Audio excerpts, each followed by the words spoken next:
Bom dia, pessoal. Bem-vindos a mais uma palestra do projeto de extensão Pensar em Fazer Design. Segunda palestra sobre produção digital. Hoje nós temos aqui o João Paulo, João Paulo Amaral Cássio. Só minha mãe me chama assim. Não tá pronto. E ele é designer. Ele é graduado pela Universidade Tecnológica Federal do Paraná. Ele vai falar um pouquinho mais sobre isso, mas só apresentando o João. Ele fez a pós dele aqui na Metodologia Design, é um mestrado, que tentou, acho que ele trabalhou com pesquisas sobre design vernacular e cultura material. Isso foi a graduação, desculpa. Na verdade, no mestrado é a produção de economias distribuídas, Isso, fabricação isso. Tá? E hoje ele é doutorando, continua ainda no PPG Design, agora como doutorando, E o que ele vai procurar fazer aqui, eu acho que é tensionar um pouco esses modelos convencionais de produção e consumo, E tentar mostrar um pouco os potenciais da produção digital, como que a gente pode, de certa forma, achar brechas aí nos modos de produção a partir da produção digital. Ele vai falar um pouquinho sobre o uso de fabricação digital no processo de desenvolvimento de produto, CAD/CAM, CAI. Aqui, à vontade, João, obrigado. Bom dia para todo mundo. Então, o nome da minha apresentação é Modos de Fazer Generativos Compartilhados e Distribuídos. Ele vai tentar fazer, essa apresentação eu estou tentando fazer aqui, construir uma narrativa que coloque a fabricação digital no centro de um processo de alteração do modo que a gente pensa e faz o design. Essa era uma meta do meu projeto de mestrado, e ela, de alguma maneira, essas coisas ainda me acompanham no meu projeto de doutorado. Então, tudo que a gente vai ver aqui foi mais ou menos o processo de racionalização de todas essas coisas e o caminho que eu segui até chegar onde eu estou no meu projeto de doutorado. Então, seguindo aqui, o Luiz já apresentou, mas eu sou bacharel em design pela UTFPR, mestre aqui pelo PPG Design e doutorando no mesmo programa.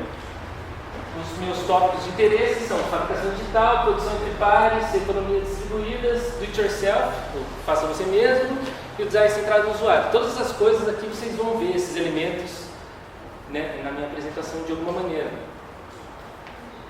Então é isso, a gente vai falar um pouco sobre como o desenvolvimento de novos processos, métodos e materiais transformam o design através do tempo. E eu defendo a tese de que a fabricação digital tem um papel importante nessa transformação mais moderna de como a gente faz e pensa o design. De maneira mais específica, como que a fabricação digital, dentro do processo de desenvolvimento de produtos, ela pode habilitar modos de fazer generativos, compartilhados e distribuídos. Essa aqui é a ideia e a gente vai explorar um pouquinho mais para frente isso. Então, vou fazer uma pequena problematização sobre o assunto, para todo mundo se situar no mesmo lugar. A gente vive uma transformação contínua de processos de prototipagem e fabricação. Então, e é um desenvolvimento que acontece de maneira bastante acelerada. A gente tem cada vez mais formas de representação do objeto imaginário, diversas técnicas, materiais e usos estratégicos dentro do PDP, do processo de desenvolvimento do produto. E a gente também vive a introdução de tecnologias de informação e comunicação, que a gente chama, no PDP, como uma ferramenta de auxílio ao desenvolvimento de projetos inovadores. E essa prática do uso dessas novas tecnologias dentro do campo do design, dentro do projeto, da atividade de projeto, a gente normalmente atribui o nome design digital. E a fabricação digital, não sei se todo mundo sabe sobre esse tema, sabe o que ele significa, mas a gente vai falar mais sobre ele. A fabricação digital faz parte desse contexto, o uso de ferramentas computadorizadas. Isso a gente pode ver com bastante força, principalmente em setores industriais, como aeroespacial de defesa, automotivo, de aparelhos médicos e arquitetura, seja no desenvolvimento rápido de protótipos ou no processo de constituição de elementos construtivos. O que são elementos construtivos? São partes ou todo de um objeto que está pronto para o consumo. Então, a partir das máquinas, a gente consegue fazer coisas que estão prontas lá na prateleira para a gente comprar e consumir. E é legal colocar esse gráfico aqui só para ilustrar aqui esse processo de constituição de elementos construtivos a partir da fabricação digital, ela vem se expandindo com o passar do tempo. Então, as máquinas, quando a gente fala de fabricação digital, as máquinas que vêm na nossa cabeça são essas, as principais. Né? A fresadora CNC, que vai trabalhar em 2, 3 ou mais eixos para poder fazer cortes em chapas de madeira ou chapas metálicas para a gente obter uma forma desejada. Os processos de corte a laser, corte a plasma, que também vão funcionar de uma maneira parecida. E as impressoras 3D. Né? Existem vários processos de fabricação digital, vários outros métodos, mas todos eles compartilham dessa mesma ideia, de que a gente faz um projeto digital, joga ele para o computador, faz uma pequena programação de como a máquina deve operar e a partir disso a gente materializa artefatos. Né? Então, esse contexto aqui a gente está falando, a gente é capaz então de transformar dados digitais, dados imateriais em objetos físicos. Né?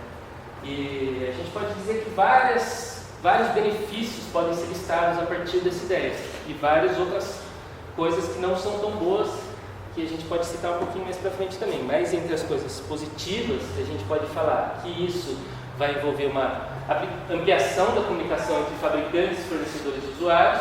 Então, se a gente tem ferramentas que conseguem materializar objetos de uma forma muito rápida, muito fácil, a gente consegue se comunicar melhor. Essa é uma ideia. Antigamente a gente ainda faz, na verdade, mockups bem simples e tal, mas os processos digitais, eles aceleram esse processo. Então, vamos supor que você está com um cliente, ele diz, putz, não era bem isso que eu queria. Você faz um ajuste no projeto, você consegue, num tempo hábil bem curto, vamos dizer, fazer uma nova versão daquilo, mostrar para ele de novo até que você chegue numa aprovação, por exemplo. Essa é uma ideia. E a gente pensando no design de uma maneira mais moderna, em que os usuários eles estão cada vez mais dentro do processo, a gente também amplia a comunicação com esses caras. Porque eles podem dizer para a gente exatamente o que eles querem e a gente pode validar produtos diretamente com eles. A fabricação digital e o design digital também vai envolver o aumento da habilidade de uma empresa encontrar erros e adicionar melhorias. Pela mesma maneira, por causa do mesmo caso. A gente então tem a possibilidade de materializar objetos de uma maneira bem rápida, então a gente consegue achar erros e adicionar melhorias de uma maneira mais rápida. Isso vai envolver também um menor investimento de tempo e dinheiro e vai responder mais rapidamente aos desejos do consumidor e do mercado. Então aqui a gente pode dividir o uso da fabricação digital, tem várias maneiras de fazer categorias de uso das máquinas, mas aqui é uma possível e bem fácil da gente entender. A fabricação digital, o design digital, de maneira mais generalista, assim falando, ela pode ter dois usos principais. Um é a prototipagem rápida, em que a gente vai utilizar as máquinas como ferramenta de auxílio a projetos, para poder fazer maquetes, modelos, mockups e protótipos. E a gente também pode usar essas máquinas para fabricação rápida, num processo que a gente chama de file factory, que a gente pega um arquivo, joga para a fábrica interpreta, as máquinas da fábrica interpretam o arquivo e a partir disso os produtos são gerados. Aqui a gente está falando então de elementos construtivos, mas também de moldes. Né? Então, moldes que a partir deles os produtos finais serão desenvolvidos. Uma outra maneira de categorizar também máquinas de fabricação digital é a partir do número de eixos que eles trabalham. Isso é uma característica legal porque quanto mais eixos, mais complexo o trabalho pode ser, com mais facilidade as máquinas vão ter de reproduzir as curvas, os elementos formais do nosso objeto.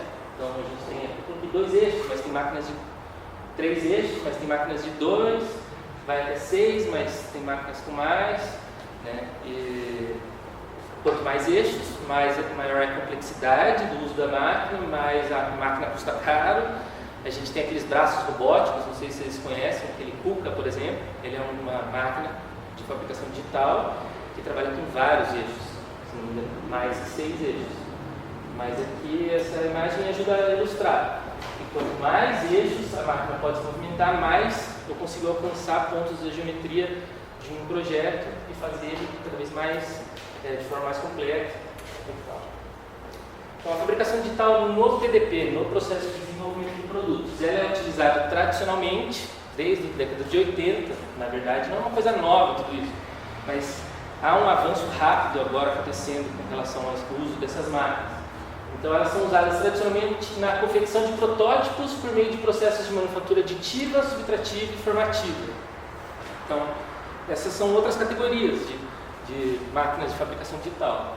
Manufatura aditiva é o meio de produção em que a gente adiciona materiais para conseguir constituir uma forma final. A impressora 3D vai ter um bico injetor, passa ali por dentro um filamento que é derretido e a gente vai depositando em camadas bem lentamente esse material para conseguir chegar no objeto final. Então, manufatura aditiva, você adiciona material. Manufatura subtrativa, por exemplo, a fresadora CNC. É uma ferramenta, percorre uma chapa, desbastando o material, então subtraindo o material e fazendo chegar na forma desejada. E os meios formativos, um pouco menos comuns, eles conformam materiais para chegar numa forma final. Um exemplo que eu sempre dou é de uma máquina de fabricação de vidros para arquitetura ou para para-brisa de carro, essas coisas. A gente quer fazer um vidro com um formato bastante específico e aí, então a gente faz essa forma em 3D, a gente coloca ela dentro da máquina, essa máquina ela vai engolir o vidro, esquentar ele em uma base um conjunto de pinos assim, que forma a base dessa máquina, e começar a subir e descer conformando esse material até chegar no objeto 3D que a gente tinha projetado ali. Isso aqui então vai contribuir de que maneira? A primeira e principal, no meu ponto de vista, é uma potencial liberdade na condução dos processos de design pela redução de boa parte das imposições da manufatura e de montagem tradicionais. Então, se as máquinas conseguem fazer coisas cada vez mais complexas, a gente também consegue fazer coisas cada vez mais complexas, se preocupar menos com os processos de fabricação. Então, um exemplo é o processo de vacuum forming, por exemplo. Então, vacuum forming, se você for fazer um projeto que vai envolver, vocês sabem, né? Aquele que é uma forma, contraforma, aqui é uma chapa de um acrílico, por exemplo, a gente tem uma contraforma, a gente aplica pressão e temperatura e a gente consegue conformar esse objeto, deixar ele do jeitinho que está aqui a contraforma, certo? Só que para você fazer isso, você tem que ter uma preocupação com os ângulos de abertura, que não pode ser tal, de modo que a gente consiga tirar essa peça de dentro do molde. E a fabricação digital, a gente não se preocupa tanto com essas coisas. Se preocupa até certo ponto, mas elas são um fator menor assim, na hora do projeto, já que a gente sabe que elas são capazes de fazer coisas mais complexas. Então a gente tem mais liberdade na hora de fazer o projeto. Essa é a ideia legal. E a gente então vai poder fazer formas mais complexas, vai poder trabalhar com alta customização, a gente reduz a complexidade dos sistemas de montagem, a gente também pode ver com reflexo disso uma miniaturização das fábricas, já que essas ferramentas elas cada vez mais são miniaturizadas, para a gente colocar a impressora 3D aqui em cima da nossa mesa e tal. Isso é um fator importante quando a gente está falando de fabricação e produção centralizada, a gente vai falar um pouco disso mais para frente. E também posso citar aqui a utilização de fontes de informação não tradicionais, como por exemplo o escaneamento 3D. Antes a gente tirava medidas, passava para o papel, ia na prancheta e redesenhava e tal. E a fabricação digital e o design digital permite que a gente use dados digitais obtidos por outras fontes de informação para dentro do projeto, acelerando muito o processo de desenvolvimento de produtos. O PDP, né, que acho que é familiar para todo mundo, mas para que todo mundo fique aqui na mesma página, é a viabilização de projeto e a produção de determinada manufatura, levando em considerações as questões de mercado, questões das tecnologias disponíveis e o impacto no meio ambiente também. Então, de uma maneira mais moderna, a gente pode falar que o PDP é como se fosse uma linha do tempo, em que a gente começa aqui na ideia do projeto, os primeiros passos de um projeto, seja, sei lá, análise de mercado, ou então entrevistas com usuários. Começa aqui e ele vai até lá na frente, onde você produz o seu produto, mas mais modernamente a gente também se preocupa em como esse produto é utilizado e como esse produto é descartado depois. Então a gente tenta pensar de uma maneira bem ampla sobre todo o ciclo de vida do produto dentro do PDP. Então aqui é mais ou menos isso, acompanhamento da performance dos objetos pós-industrializados, inclusive, o que vai auxiliar na tomada de decisões de modificação, adaptação e até descontinuidade do mercado, se for o caso. E a fabricação digital utilizada tradicionalmente na identificação, nesses casos, dos requisitos do usuário e no desenvolvimento de projeto competitivo. E essas são as motivações maiores assim, de quem procura introduzir a fabricação digital dentro do PDP nos dias de hoje. Então aqui as etapas bem gerais assim, do processo de fabricação digital no PDP. É lógico que isso vai mudar de contexto para contexto, mas existe uma sequência que deve ser seguida. Então esse gráfico aqui vai nos ajudar a dar uma ideia de como é que isso funciona.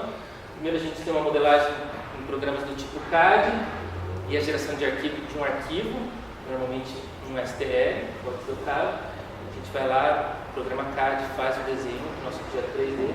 Depois a gente passa isso para um aplicativo do tipo CAI, que é um aplicativo de análise da engenharia do produto. A gente pode fazer ensaios de detecção. Então, esse software ele é mais explorado pelo pessoal da engenharia, mas eu considero bastante importante que a gente cada vez mais entenda do que isso faz e qual que é a importância do uso. A gente vai testar, será que essa cadeira para em pé? Mas de maneira mais comum, isso é bastante pensado para projetos mecânicos, carro, por exemplo. A gente quer saber se ele vai desmontar quando ligar ele. Então, a gente submete isso a vários exercícios de estresse, tudo de maneira computadorizada. E ali no CAI que acontece isso. Depois a gente passa isso para um software do tipo CAN, que a gente faz a verificação do arquivo STL e a gente faz definição de parâmetros de fabricação. Então, eu vou dizer assim, a máquina ela vai trabalhar com a ferramenta tal, ela tem que se mover numa velocidade de passo X. Tem vários desses parâmetros para que ocorra depois a fabricação, a materialização do artefato em si. De maneira bastante comum, por isso que eu coloquei ali, aparece então os processos de ajuste, processos de validação depois da materialização do artefato. É mais ou menos assim que acontece na fabricação digital no PDP. E CAD, CAI e CAM, então. Daí a importância do entendimento desses processos de trás das ferramentas computacionais, tipo CAD, CAI e CAM, nos cursos de design. É por isso que a gente tem isso aqui, e é por isso que é importante a gente saber sobre essas coisas. Cada vez mais a indústria ela é computadorizada. Cada vez mais a gente vai trabalhar com esses tipos de processos. E esse entendimento ele é essencial para o desenvolvimento rápido e satisfatório dos estágios do PDP, através da confecção de representações tridimensionais do produto. Eles vão facilitar a comunicação entre a equipe de projeto, fornecedores e clientes, vão integrar conhecimentos envolvidos no processo e vão auxiliar na tomada de decisão, acelerando os loopings de criação do produto.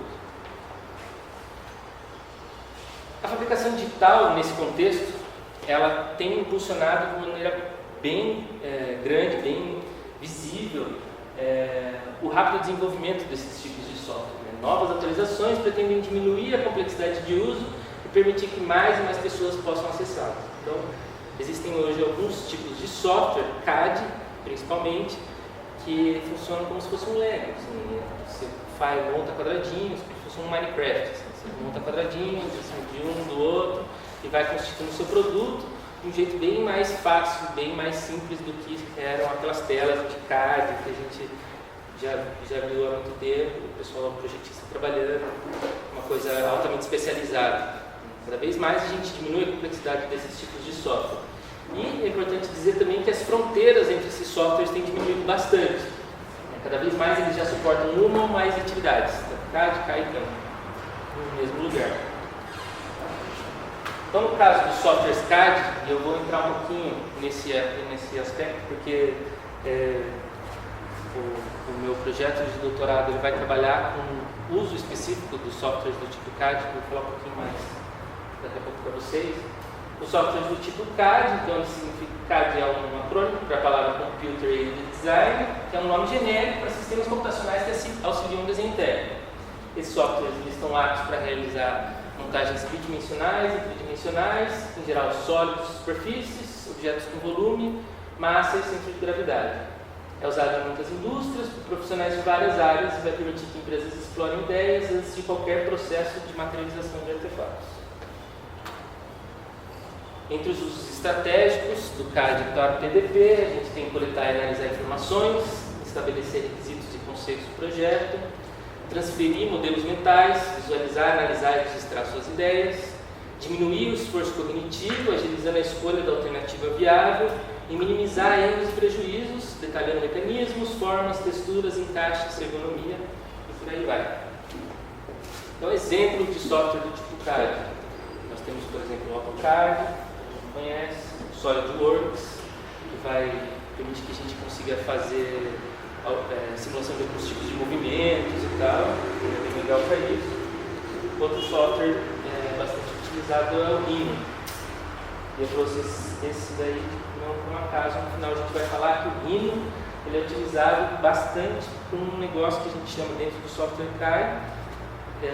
CAD, que chama Design Paramétrico. E isso então é uma das coisas que está no centro da minha tese de doutorado. Eu estou investigando então os usos do design paramétrico no projeto de design. O design paramétrico, o que é isso então? É um método generativo de desenho 3D baseado na declaração de parâmetros. Essa é a definição clássica. Mas aí vocês podem me perguntar, o projeto CAD normal, tradicional, lá no AutoCAD, ele também não é baseado em parâmetros? Porque a gente diz, eu quero que essa linha tenha 10 centímetros, eu quero que essa tenha 1 metro, essa daqui a gente declara parâmetros para poder fazer os objetos. Mas aqui, no caso do design paramétrico, a gente tem a possibilidade de criar relações paramétricas entre faces de um produto, por exemplo. Então, uma relação possível seria assim, a gente tem um desenho desse tipo aqui, assim, lá no nosso software. Aí eu digo assim, a gente tem essa face A, face B e face C. E aí eu crio uma relação paramétrica em que eu digo que o A tem que ser sempre igual ao B, que tem que ser sempre igual ao C. Se eu digo que se o A é 10 eu digo que ele é 20, os outros mantêm a proporção de uma maneira que o nosso objeto final sempre vai permanecer um cubo. Certo?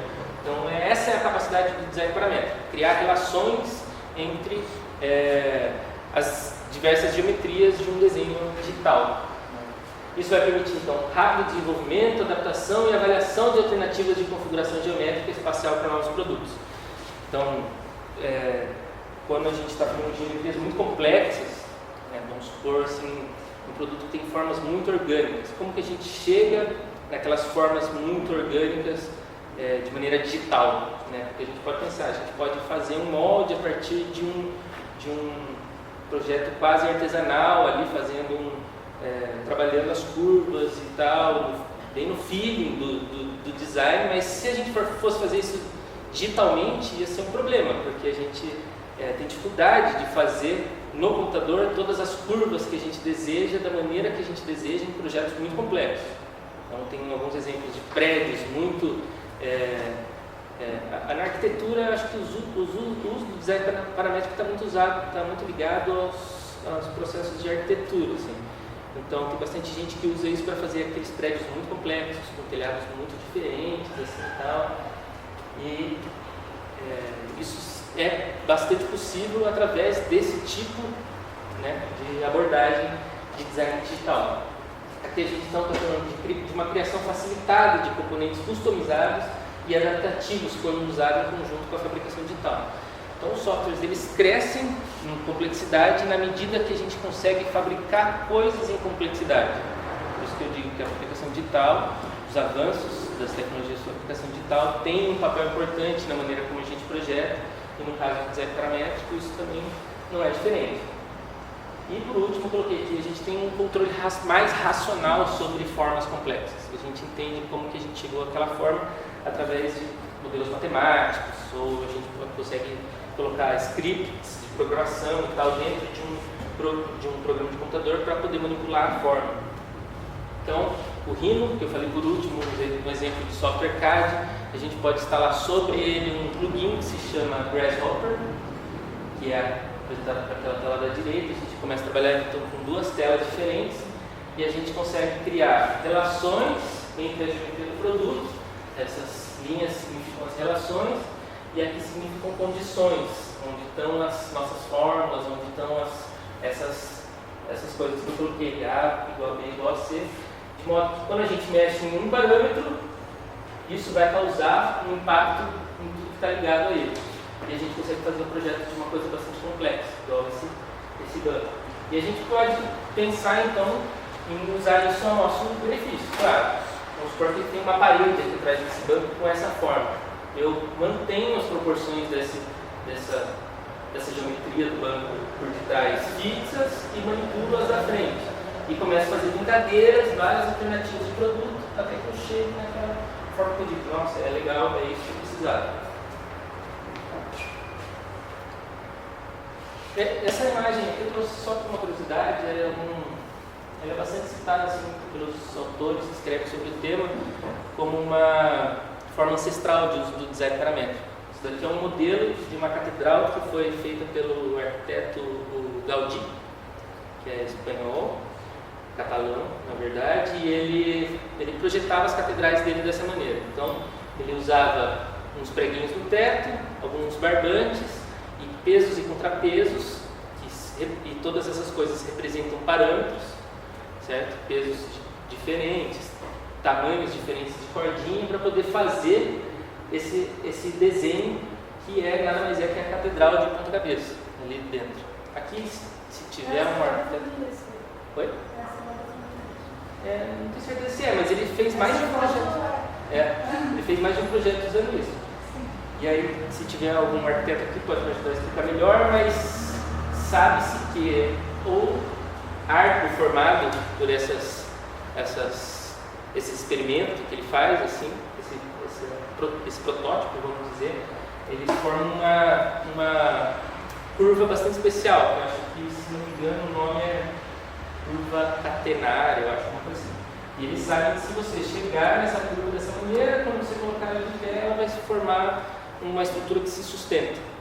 Então é a partir dessa ideia que ele consegue fazer aquelas coisas muito gigantes e tal. E é uma forma de design paramétrico para antes do uso dos computadores, né? É legal pensar nisso. Então aqui, por exemplo, se a gente fosse fazer um projeto desse tipo, um projeto arquitetônico e tal, nenhuma peça é igual a outra, todas as peças têm tamanhos e relações diferentes. Se a gente fosse fazer isso na mão, ia dar uma trabalheira. Mas usando softwares paramétricos, a gente consegue gerar esse modelo de um jeito bem rápido, e outra, a gente consegue gerar alternativas para esse modelo de um jeito bem rápido. E a fabricação digital consegue pegar tudo isso, entender e jogar para as máquinas fazerem o processo bruto mesmo lá, de concepção das chapas de madeira nesse caso. Aqui outros usos também. Aqui eu tirei isso de um site de uma empresa que faz materiais cerâmicos. Então eles projetaram essas curvas paramétricas dentro de um software, fizeram esse modelo de uma chapa de madeira para tirar moldes para que eles possam então confeccionar os azulejos, o que quer que seja, a partir dessas formas que foram desenhadas. Então, só para a gente lembrar aqui, fazendo uma ligação que eu tinha falado antes, um arquivo CAD sempre necessário tanto para os softwares de engenharia CAI quanto para os de fabricação CAM. Então, tudo surge a partir do CAD. O CAI ele vai exigir um modelo geométrico para determinar a robustez e desempenho de componentes e conjuntos. Por exemplo, o CAM ele vai exigir um modelo geométrico para determinar as rotas das máquinas, os cortes e outros parâmetros de fabricação. E, a partir disso, existe um outro conceito, que eu vou falar agora um pouco sobre isso para vocês, que se chama manufatura digital direta, que é um conceito bastante promissor, tanto para processos industriais quanto para os de desenvolvimento de projetos. Então, a manufatura digital direta, o próprio nome já diz, é um modo de manufatura, um modo de fabricação. Ela é digital porque ela utiliza processos digitais, e ela é direta porque a gente, a partir dela, consegue confeccionar os produtos finais. Então, os processos são diretamente derivados de um modelo digital. Isso daqui vai envolver um raciocínio em cadeia, que vai aproximar o projetista à manufatura das suas criações. Então, a partir de um arquivo, eu submeto ele à fabricação digital e chego num artefato. Então, há uma aproximação assim, do modo de pensar, né, do raciocínio que é utilizado. E a manufatura digital direta ela tem uma característica em que, segundo os autores que falam sobre isso, em se beneficiar de uma capacidade de miniaturização e barateamento das máquinas de fabricação digital.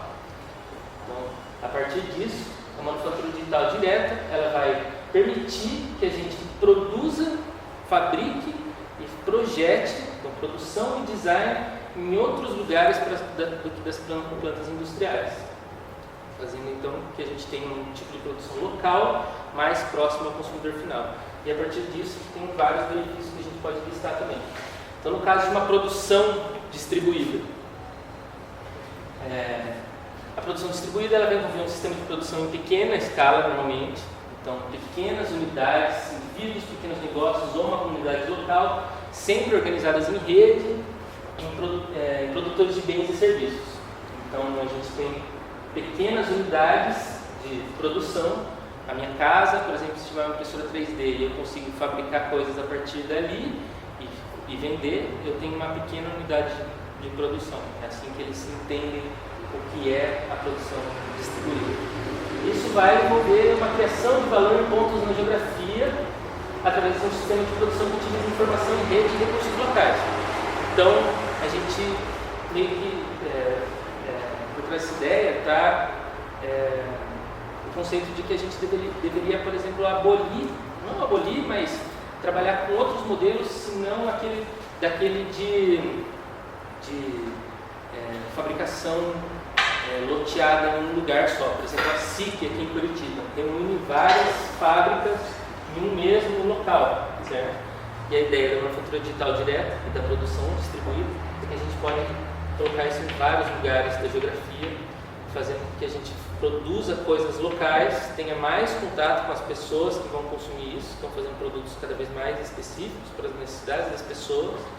Isso vai gerar uma riqueza no local, porque as pessoas do local vão trabalhar nessas fábricas em miniatura, e tem várias consequências na questão da sustentabilidade quanto a isso. Por exemplo, a gente diminui o transporte de recursos, e a diminuição do transporte é uma coisa crítica na questão do design, da produção de projetos, de consumo de produtos, porque ela é responsável por grande parte da poluição que a gente tem no mundo hoje.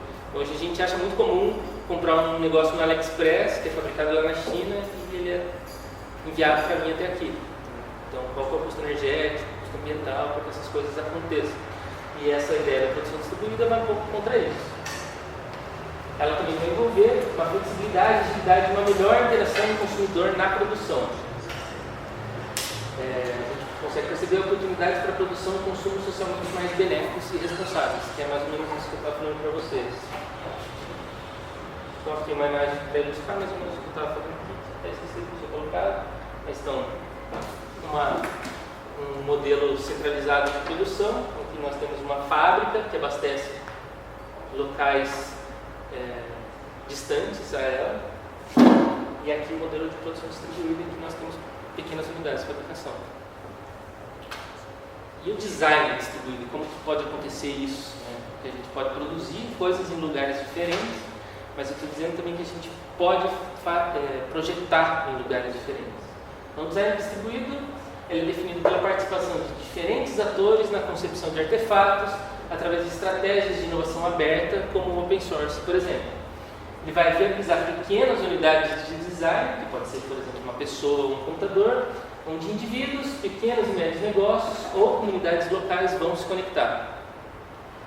Então, pessoas em lugares diferentes enviam arquivos umas para as outras, elas conseguem alterar esses arquivos através dessas estratégias como o open source, porque os projetos são abertos, e fazer alteração desses projetos para as suas próprias necessidades. E como o projeto passa a ser, de certo modo, iterativo, cada vez mais a gente adiciona elementos ou remove elementos também, mas cada vez mais ele vai passando por processos que podem aprimorar os projetos ou podem fazer eles de uma forma bastante exclusiva para problemas locais. Certo? Um exemplo é essa plataforma, o OS Vehicle, que é uma plataforma modular para carros elétricos. Você entra no site e você consegue fazer um projeto de um carro elétrico para a tua necessidade, da tua startup, no caso, eles trabalham com essa noção de que empresas iniciantes precisam desse tipo de equipamento, então você consegue customizar esse produto, mas não é não é só uma customização em massa, assim, do tipo, quero esse motor, quero isso, quero isso. Você entra nos detalhes do projeto e mesmo diz, se a gente trocasse isso por isso, e começa a discutir o projeto em rede, várias pessoas discutem isso no mesmo local e a gente chega a novas configurações de produto. É uma plataforma que não é tão nova, já existe há alguns anos. E existem também iniciativas que vão falar com esses dois conceitos diferentes, vão associar esses dois conceitos, a produção e o design distribuídos. Podem ser organizações, em geral, plataformas web, tem bastante exemplo, e os espaços maker. Os espaços maker também são um alvo na minha tese de doutorado. A gente costuma atribuir ao movimento maker boa parte das iniciativas de produção e design distribuídos. O movimento maker ele valoriza aspectos do do-it-yourself, invenção, adaptação, construção e reparo de objetos. É uma cultura ligada ao uso e aprendizagem de habilidades relacionadas à tecnologia. Esse conceito do movimento maker surgiu lá nos Estados Unidos, onde as pessoas têm mais acesso, mas também tem uma cultura muito grande em fazer coisas com as suas próprias mãos, resolver. Vocês já viram no filme, o cara que tem a garagem, super recheado de ferramentas, o sonho do consumo do designer brasileiro, para poder fazer os projetinhos pessoais deles. E eles começaram a criar redes em que eles interagiam, e isso virou feiras enormes, anuais, feiras do movimento maker, assim, que reúnem milhares de pessoas, e todo mundo vai lá para mostrar as suas próprias invenções, para poder discutir projetos. E por estar muito ligado à tecnologia, ao movimento maker, e assim, então as máquinas de fabricação digital, certo? Eles estão sempre associados a essa cultura de produção e design distribuídos, já que isso envolve necessariamente uma miniaturização de processos fabris e envolve também o diálogo entre pessoas que estão em pontos diferentes da geografia, o compartilhamento e a miniaturização das fábricas. Então, os makerspaces são oficinas comunitárias de fabricação digital. Vocês já devem ter ouvido algumas dessas palavras. Makerspaces é a palavra que eu uso como um guarda-chuva, na verdade, para colocar dentro dele vários outros nomes que podem definir esses locais. Então, a gente tem coworking spaces, mas não esses coworkings que a gente tem aqui, que são salas de escritório, mas laboratórios, assim, espaços de trabalho como laboratório. Tem Innovation Laboratories, Media Labs, Hack Labs, Tech Shops, Hackerspaces ou os mais conhecidos Fab Labs. Esses locais eles são conhecidos por trabalhar com essa relação de produção e design distribuído. Eles são ambientes para experimentação e aprendizado participativo. Eles promovem a realização de projetos pessoais ou coletivos. Sempre atuam em rede, envolvendo a colaboração e a energia criativa de um grande número de consumidores de uma maneira coordenada. Então, um exemplo de um makerspace, esse aqui é um laboratório lá na Noruega, acho que pela foto dá para imaginar que lugar bem. Só que esse conceito dos makerspaces ele já invadiu o Brasil, de uma certa maneira. A gente tem mais de 100 laboratórios desse tipo no Brasil, principalmente nas regiões sudeste, na região sudeste. E um exemplo bem legal, que eu costumo falar bastante, e era o foco do meu trabalho mesmo, em específico, o Fab Lab Livre São Paulo. Ele é uma iniciativa muito importante, bastante legal, da gestão do prefeito Haddad, lá em São Paulo, que construiu 12 laboratórios Fab Labs para que as pessoas pudessem, então, se engajar no uso dessas ferramentas mais modernas. Na verdade, uma plataforma de capacitação de pessoas. Então, elas podem chegar ali, ter acesso a um monte de ferramentas diferentes de fabricação digital e elas podem, então, customizar projetos ou fazer do zero os próprios projetos, aquilo que elas quiserem. Esse modelo é bastante utilizado pela indústria, então tem bastante gente da indústria que chega lá nos Fab Labs para falar, preciso fazer um protótipo e tal, e nós não temos as máquinas de fabricação digital lá dentro, você pode me ajudar? Aí tem uns instrutores ali dentro que são treinados para te dizer como operar essas máquinas e vão te auxiliar de cabo a rabo ali no projeto, de modo que você saia dali com alguma coisa materializada, quase sempre. Sempre que você vai num Fab Lab, você sai de lá com nem que seja um chaveirinho impresso 3D. Essa é a ideia. Então, o FabLab Livre São Paulo, o FabLab Livre SP, ele é bastante importante porque eles pensaram o modelo do FabLab, mas de um modo bastante distribuído dentro da cidade de São Paulo. São 12 laboratórios, um fica na periferia da Zona Norte, o outro fica na Zona Sul, o outro fica no centro, o outro fica nos Jardins, que é um bairro que tem bastante concentração de renda, e cada um desses espaços estão aptos para resolver problemas específicos das comunidades em que eles estão inseridos. Então, aqui tem um exemplo. O pessoal da rede pública que foi lá fazer uma visita no FabLab, cada um fez o seu projetinho em 3D, usando esses softwares que são bem simples, né, para poder manipular objetos, fizeram impressões 3D. E, mais recentemente, o nosso prefeito Greca acabou de inaugurar, faz um mês, mais ou menos, o FabLab municipal em Curitiba. Então, eu troquei meu objeto de pesquisa para o daqui de Curitiba, por uma questão de mobilidade, mas também porque eu consigo dialogar com questões desenvolvimentistas, vamos dizer, locais, né? que eu acho, na minha ideia, que pode dar um valor maior de contribuição do meu projeto. Então, eu estou sempre em contato com esse pessoal. Isso daí também, acho que foi semana passada, ou semana atrasada. O pessoal da escola foi lá para fazer um projeto de luminárias, bem parecido com o da disciplina lá, e usando todas as máquinas de fabricação digital que tinha ali. Então, tem todas as máquinas da FabCharter, que a gente chama, que são as máquinas que estão listadas no modelo FabLab, que você precisa ter. O modelo FabLab exige que você tenha dentro de um laboratório, que é máquina de corte a laser, máquina de costura digital, agora incluíram, tem CNC, todas essas máquinas de fabricação digital. E Arduino também, né? Arduino, essas coisas da eletrônica, o pessoal mexe bastante com isso também. Então, para finalizar aqui, é bastante coisa, eu tentei juntar com a mesma apresentação, como eu falei para vocês, todo um percurso, né, uma ideia, assim, para tentar explicar como essas coisas estão relacionadas, mas de uma maneira geral, tentei mostrar para vocês que a fabricação digital ela pode se encontrar no centro de um processo em que a gente altera o modo que a gente faz e pensa no design. Certo? Então, algumas coisas que eu estou me perguntando nesse momento, aqui, assim, dentro da minha tese de doutorado, eu estou tentando responder elas de alguma maneira e vai envolver tudo isso que a gente viu. Então, em primeiro lugar, falar que essas ideias compartilham de uma visão contemporânea do design, né, que diferentes atores eles são estimulados à participação na atividade projetual. Então, essa é uma premissa básica.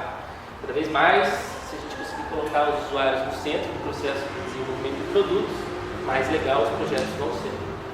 Então, uma pergunta, por exemplo, como o design generativo, que é representado aqui pelo design paramétrico, ele pode ser utilizado como uma estratégia de inovação em makerspaces?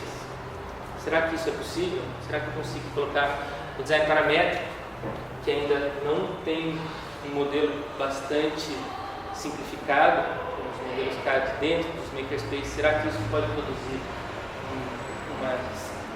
se revelar uma estratégia de inovação? Outra coisa, a experimentação e o aprendizado compartilhados, eles podem implicar em soluções e produtos mais centrados no consumidor? Será que tudo isso é uma grande movimentação? Porque os FabLabs eles existem no mundo inteiro, mais de 10 mil laboratórios, e todos eles estão mandando arquivos uns para os outros. Fiz um negócio aqui, o cara lá na Noruega, naquele laboratório super chique, recebe e imprime na hora e fala, putz, isso aqui ficaria mais legal assim, ele submete de volta. Será que todas essas experimentações, esses aprendizados compartilhados, eles podem implicar em produtos melhores para o consumidor, mais centrados nas necessidades individuais? E por fim, a produção e o design distribuído podem desencadear em uma replicação de redes colaborativas locais? Porque a maior parte dessas iniciativas que a gente viu, elas surgem a partir, no caso do FabLab Livre São Paulo, é um pouco diferente, ela surgiu a partir do poder público, mas a maior parte delas são estratégias de negócio. Será que se a gente replicar esse modelo de produção design distribuída, a gente consegue desencadear uma replicação de redes colaborativas locais? Porque isso é essencial para o conceito de manufatura digital direta que a gente estava conversando. E é isso que eu tinha para falar para vocês. Trouxe aqui algumas referências bibliográficas. É isso. Obrigado.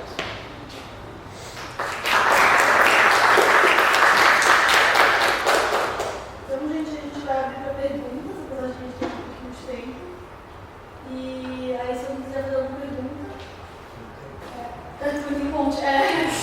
Todo mundo tem. Eu tenho mais de uma, na verdade. Estou pensando qual que eu prefiro. Não, uma curiosidade, assim, aquela manufatura formativa que você deu o exemplo do vidro, né? Do que você conhece só para o vidro que está sendo utilizado. Você sabe quem está utilizando isso? Os exemplos que eu tenho, eles são difíceis de encontrar mesmo. Eu não conheço muitos, mas eles, a maior parte não. Eu posso dizer que todos os exemplos que eu encontrei foi para a fabricação de vidros mesmo. Geralmente é planos, vidro plano. Vidro plano precisa ser transformado numa geometria bastante específica. Então, aqueles projetos engraçados da arquitetura, assim, né? Não um objeto. Não um objeto em vidro. Então, a gente precisa de um plano que é transformado numa geometria específica para poder compor um pedacinho do telhado daquele vidro, que é colocado do lado de outro, de outro e outro. Então, eles usam esse tipo de processo. E cerâmica? Você tem algum conhecimento? Alguém está usando ou a matéria-prima cerâmica para usar, ou seja, a adição, movimento? Na manufatura aditiva, a gente tem vários exemplos de máquinas de fabricação digital que usam a matéria-prima cerâmica.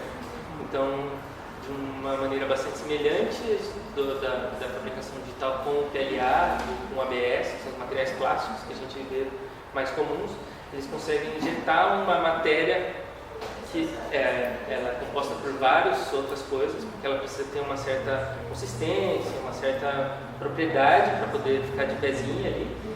E a gente consegue então configurar alguns objetos cerâmicos a partir do uso. Mas aqui perto da gente não. Aqui perto você tem conhecimento disso? Não. Não, aqui não. Tudo fora do país. Tudo fora do país. Eu, inclusive, já conversei com algumas pessoas do polo cerâmico aqui de Campo Largo e as fábricas simplesmente desconhecem o assunto. Elas não têm acesso mesmo a esse tipo de máquina. E o conceito da fabricação dessas máquinas é bastante similar de uma impressora 3D. E bastante gente, a gente tem em Curitiba empresas que fabricam impressoras 3D, mais uma. Então, é uma questão de vontade e visão também de uma indústria que é bastante fechada, assim, né, do meu ponto de vista, para o desenvolvimento das tecnologias e tal. Eu acho que tem mais um Fab Lab aqui no Curitiba. Eu ouvi falar esses dias do Senai, parece. Uhum. Que os alunos podem usar de graça e as empresas pagam assinatura. Isso. Na verdade, todo Fab Lab, para ele participar da rede Fab Lab, eles têm que ter um dia que se chama Open Day. É um dia que toda a comunidade, todo mundo, quem quiser, pode chegar lá e usar as máquinas. É um requisito. Então, lá no Fab Lab Senai, aqui em Curitiba, eles também permitem que outras pessoas, quem quiser, chegar lá para usar as máquinas. Acho que lá eles têm uma questão de termos, de compromisso e tal, que são um pouco mais restritas para o uso das máquinas, até porque a rede preza muito pela segurança dos usuários. Você mexer no torno, numa máquina mais complicada, você pode se machucar. Mas, em geral, os laboratórios eles são bem abertos. Assim. Onde? Na Renault. Então, as empresas procuram incorporar essas. Tem um colega nosso aqui do programa, inclusive ele é um interlocutor da minha pesquisa, vamos dizer assim. Ele acabou de entrar no mestrado esse ano. Ele é o Gabriel Tanner, não sei se já falaram com ele. Mas ele atua numa empresa que chama WeFab no Brasil, que é a maior empresa de consultoria em fabricação digital para corporações. Então ele já foi lá na Fiat para poder implementar um laboratório. Tem contato com ele? Tem sim. Ele vai fazer a palestra É verdade. de fazer design semana que vem? Como é o nome dele? Gabriel Tanner. Gabriel. Acho que ele está Ele está chamado. Ou ele vai lançar amanhã ou sai na semana que vem ou na próxima? Deixa eu ver. A gente passa o contato dele. Na sexta-feira? Toda sexta. A gente só vai confirmar se sexta que vem no outro. Não, amanhã, a semana que vem é o João Paulo Castro, e é no Não. próximo. Sou Não, eu. Não, é do dia 17. Dia 17, Gabriel. Gabriel. Então, Tá, semana que vem. Então, Muito provavelmente ele vai falar sobre sistemas. Movimento Maker, Fab Labs. Então ele já implementou um negócio dentro da Fiat. Ele já implementou. Ele fez a consultoria para o Greca aqui em Curitiba para poder fazer o laboratório daqui. Mas esses Fab Labs, eles estão. A matéria-prima é polímero e madeira, é isso? É assim? Então, existe aquilo que eu falei que chama Fab Charter, que ele vai dizer quais tipos de máquinas que eles trabalham ali dentro, né? E as máquinas básicas. Mas existem Fab Labs que se especializam em outros processos, em outras matérias-primas, e eles podem agregar isso, fazer coisas diferentes. Então existe Fab Lab, que pode trabalhar com metal, de repente, Fab Lab, mas como é tudo geralmente num espaço reduzido, então a gente fica meio preso às manufaturas que podem acontecer assim, dentro de uma sala, tal, coisas, equipamentos menores. Então, deixa eu pensar um exemplo. Acho que é isso. Acho que tem bastante coisa em polímero, não só a impressão 3D, mas as máquinas de corte a laser podem trabalhar com isso, tecidos, nos casos das máquinas de costura. E aí tem vários tipos de materiais diferentes que podem ser colocados ali. Tem inclusive a Iana, que foi orientando do Agnaldo no mestrado, ela trabalhou com diferentes tipos de tecidos que suportavam o calor, a temperatura das máquinas de corte a laser. E ela fez isso dentro do Makerspace. Então, tem bastante possibilidade assim, de coisas que a gente pode fazer dentro dos espaços. Eu posso fazer uma pergunta? Não é muito foco da tua apresentação, mas a gente estava discutindo um artigo numa disciplina de FGS, de pensamento visual. E aí fazer um comparativo entre os softwares de CAD, que você falou bastante, e o processo de sketch manual. E aí eu fiquei pensando que você fala do processo da atividade projetual, mas você não diz em que momento se entende que é mais para o final.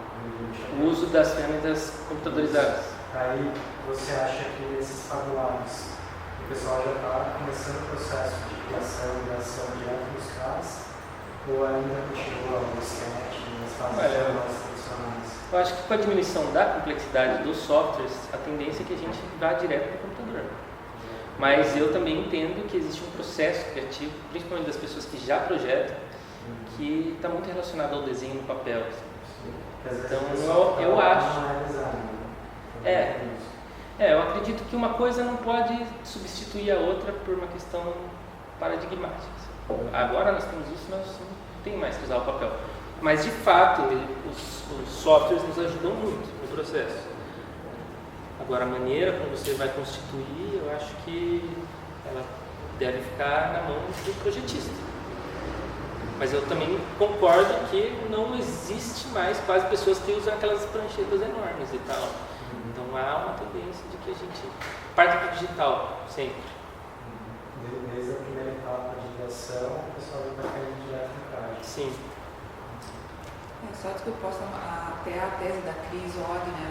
Ela aborda muito essa questão do ensino envolvendo as tecnologias e tal. Uma das coisas que às vezes aparece ali é assim, a forma de usar o software, e às vezes o software atrapalhando, entre aspas, assim, daí o processo, né? Por às vezes não ter um domínio total do software, do que é possível fazer no software, né? Aí rotacionei, agora não consigo fazer a outra curva, então pronto, então já dá uma rotação aí, vira um cilindro, tudo bem, né? Deu a minha curva lá, eu abro mão, né? Sim. Porque não consigo usar o comando do software, então acho que ainda tem um pouco essa conversa, assim, desse aprendizado também do software, que é um cuidado, imagino eu, assim, de não fazer com que o software desenhe daí, né? O design. A maneira sobre fazer a pessoa que não tem essa formação entender sobre mexer no software, né? Como ele comentou assim com você, que tem esse processo de aprendizagem, né? Sim. E aí a minha pergunta tinha a ver com isso também. Porque a minha pergunta, eu trabalho com experimento 3D, né? Experimento 3D, então acaba dentro desse processo que ele está falando, é um pouquinho antes do modelo em CAD. Então a gente escaneia uma questão tridimensional, tem um formato tridimensional dela, você consegue a partir disso fazer os modelos em CAD, né? Principalmente para óculos, que a gente usa bastante. E E daí eu queria te perguntar se você já tem visto alguma coisa de incluir nesse teu processo de fabricação digital, se tu tem visto esse trabalho que você Escaneamento 3D? Sim. Porque é uma área que eu tenho visto que está sendo relegada, assim, eles falam assim, impressão 3D é muito assim, visada, né? Mas escaneamento 3D eu acho que ainda é um pouco eu não vejo muito dessa maneira, assim, eu vejo que existem alguns núcleos de pessoas que estudam em específico o uso dos scanners, né, e os softwares que acompanham isso, de leitura de objetos tridimensionais. Inclusive a gente tem uns aplicativinhos no celular e tal, que fazem uma coisa parecida. Eu já conversei bastante com o pessoal lá do Departamento de Ciência da Computação da Federal. Eles têm um projeto de pesquisa que chama Imago. E o projeto deles é detecção de objetos. E uma boa parte do pessoal que trabalha ali, já faz um tempo ali que eu conversei com eles, mas boa parte do pessoal que trabalhava ali estava dedicado a fazer a digitalização de objetos do museu, de um dos museus aqui que a gente tem aqui da universidade, para conservação do patrimônio. Então é uma coisa bem legal. Então eu vejo assim, tem vários núcleos, pessoas que estudam com isso.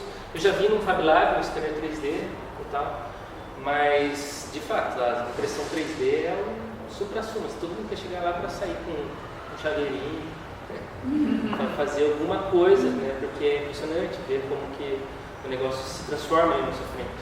Mais até do que a fresadora, CNC e tal, que vai fazer partes de objetos que tem que ser necessariamente planos, no caso dessas que existem nos Fab Labs. Então, acho que eles se desenvolvem num passo parecido assim, com que as máquinas de fabricação de próprio escaneamento 3D. Eu tenho pode Eu quero monopolizar aí, mas uma pergunta que não é exatamente direcionada a processo, assim. Por exemplo, num processo criativo dentro de um Fab Lab, né, você tem uma proposta de um determinado tipo de um produto X, que você pode, como você comentou, se conectar com outro Fab Lab de outro país, até aperfeiçoar esse produto e tal. Como que esse produto fique muito interessante, assim. Como que funciona o processo de colocação dele? Se ele tem um potencial mercadológico e tal, como que funciona isso assim? Se tem um desenho, você já pensou como você De transformar esses projetos em... vamos supor que esse projeto evolua numa qualidade determinada, que ele tem um potencial mercadológico, ele pode ser lançado no mercado, assim. De quem é este produto, de quem é o direito de comercialização, de quem é o lucro, em termos de mercado, assim. Como que fica a autoria e todo, né? Tipo, você tem uma equipe tão multidisciplinar, né? Que até né? De outros países, enfim. Então, se nem fosse outro país, vamos supor que você consiga dentro desse sistema, numa equipe ali, porque é diferente que você tem um departamento de design dentro da empresa, né? Por exemplo, você tem um Fab Lab lá na Renault, tem uma Renault, alguma coisa, né? Aí pode se imaginar algum caminho, mas se é um Fab Lab da prefeitura, assim. Então, os Fab Labs, eles atendem pessoas, organizações de modos diferentes, assim, imagino.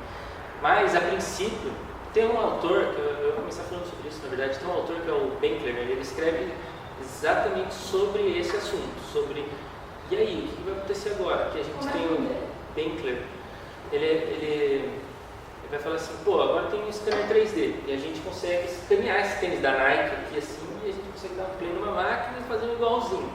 Como é que ficam as questões de direito autoral? E como é que ficam a questão da propriedade dos objetos que foram desenvolvidos colaborativamente? Então, a rede Fab Lab, ela trabalha com o princípio básico e fundamental deles de que tudo o que se produz lá é de propriedade comum. Eles usam essa premissa. Mas eu já vi Fab Labs, alguns Fab Labs fazendo atendimentos específicos a empresas, e de uma maneira assim secreta, inclusive, as coisas que eles estão comigo não era muito conversado, para que eles desenvolvessem produtos para as empresas. Mas aí eu acho que eles não se enquadram mais como um Fab Lab, mas como um tipo de consultoria em projetos. Então existem esses dois casos. E realmente, eu acho que essa discussão sobre propriedade e sobre replicação ela permanece aberta. Ela é uma das grandes coisas. E regulamentação também, né? Se o produto quebrar, é culpa de quem? Isso. A gente teve, não muito tempo atrás, aquele caso da IKEA lá que fez um móvelzinho, um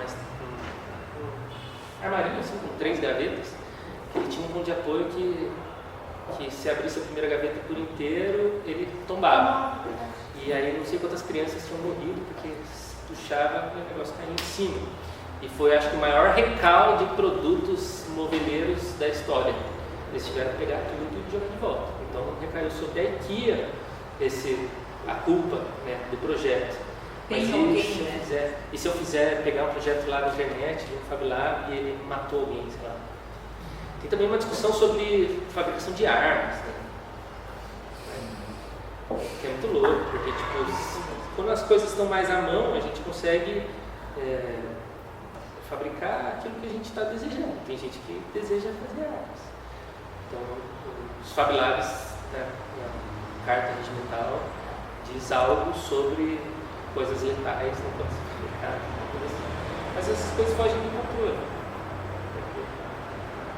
Então, permanece essa discussão. E também uma discussão que eu tentei levar um pouco no mestrado sobre a questão da sustentabilidade também do uso das máquinas de fabricação digital. Então, pense num produto commodity, sei lá, uma coisa que é replicada várias vezes. E se a gente ficar sempre aplicando... Um amigo meu, eu falei, o que você pesquisa? Eu penso em fabricação digital, na faculdade e tal. Ele falou, nossa, que legal isso daí, eu acho que eu nunca mais vou lavar uma louça. Eu falei, mas por que, cara? Cara, eu vou lá, imprimo uma colher nova ali e pronto. E esse é um problema para a sustentabilidade que é grande, se a gente for pensar. Se a gente ficar replicando coisas, fazendo coisas, essa daqui não me serve mais. Então tem um impacto bastante negativo do uso desse tipo de tecnologia para a sustentabilidade se não for controlado. Apesar de ter várias outras questões, da produção local, o uso de matéria-prima local, o empoderamento de pessoas de uma comunidade que vão na posição contrária, na direção contrária. Só a última pergunta, sabe? Porque eu já falei de aqui. É muito simples. Quando veio para cá, você está lá em Curitiba, você não voltou a falar de pesquisa. Você está fazendo pesquisação agora? Não. Não? Estou fazendo um estudo de caso com observação participante. Eu entro no laboratório, interajo com todo mundo, faço workshops juntos, descrevo muito, faço uma etnografia rápida para avisar, se isso existe. Mas é um negócio assim. Participo, interajo, mas não estou preso a loopings de coisas, igual eu já fiz uma